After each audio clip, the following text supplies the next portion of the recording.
Stop. Look at the ground beneath your feet, beneath the concrete, beneath the soil, beneath the bedrock.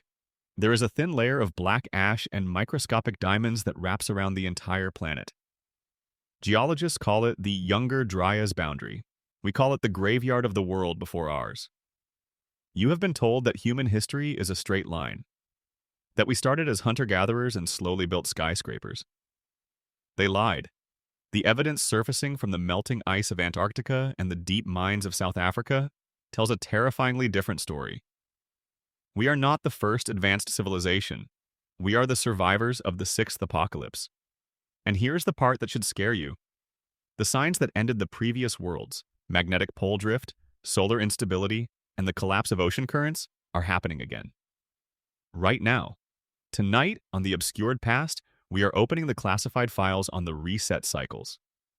We are handing you the evidence, from a 300-million-year-old hammer found in coal to a map showing Antarctica without ice, that proves civilization is not a line. It is a loop, and we are rapidly approaching the end of ours. Part 1. The Artifacts That Shouldn't Exist. The investigation begins with a mistake. In London, Texas, a miner breaks open a rock. Inside, he finds a hammer. The iron head is pure, uncorroded metal. The wooden handle has turned into coal. Here's the problem. The rock around it is 400 million years old. Science says humans didn't exist. Geology says the hammer shouldn't exist. Then, look at the Antikythera mechanism, found in a shipwreck off Greece. It is a bronze computer with 30 complex gears, capable of tracking planetary movements with NASA-level precision. It dates back 2,000 years. How did ancient Greeks build a computer before they invented the steam engine? They didn't invent it. They inherited it. Look at the Klerksdorp spheres, perfectly balanced metal globes found in African strata 3 billion years old. These are not anomalies. They are debris. They are the technological leftovers of civilizations that were erased so completely that only their most durable alloys survived. Part 2. The Power Plants of Giza. To understand the scale of this lost world, we must look at Egypt. You are told the Great Pyramid is a tomb.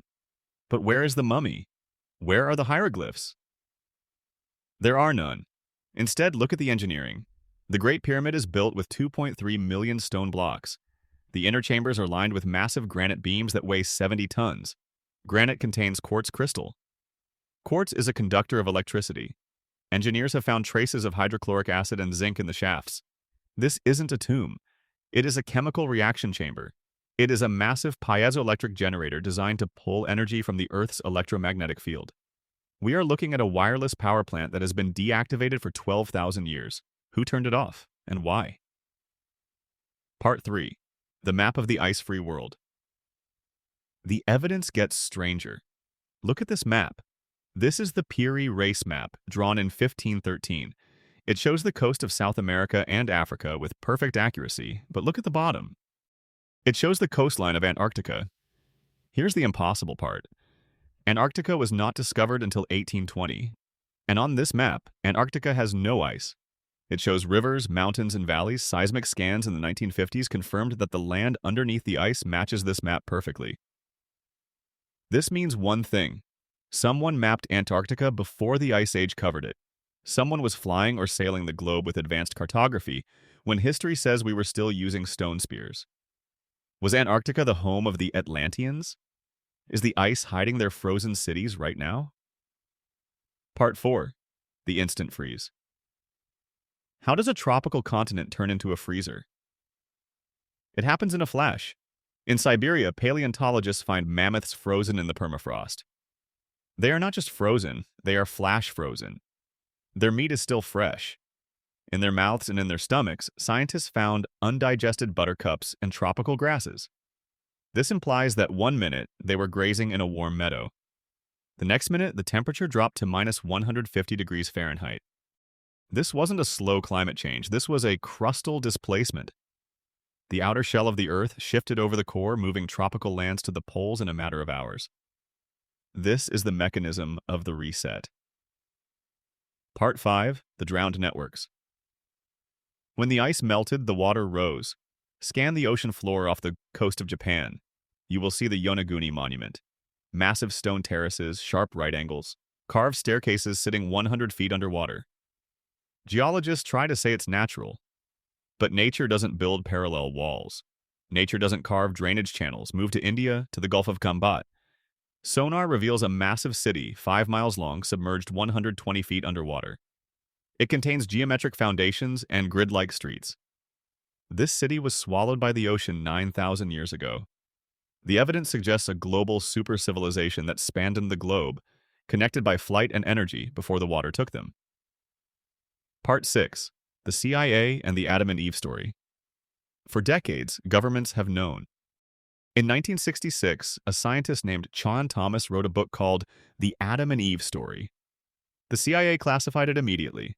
They hid it for 50 years. Why? Because it didn't talk about religion. It talked about the pole shift.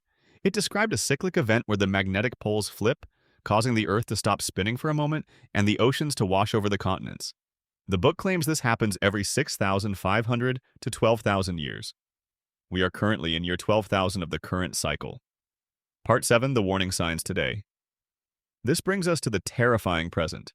The cycle is not over. It is resetting. Look at the data. The magnetic North Pole is racing from Canada towards Siberia at 34 miles per year. It is accelerating. The South Atlantic anomaly, a hole in our magnetic shield, is growing. Birds and whales are beaching themselves because their internal navigation is failing.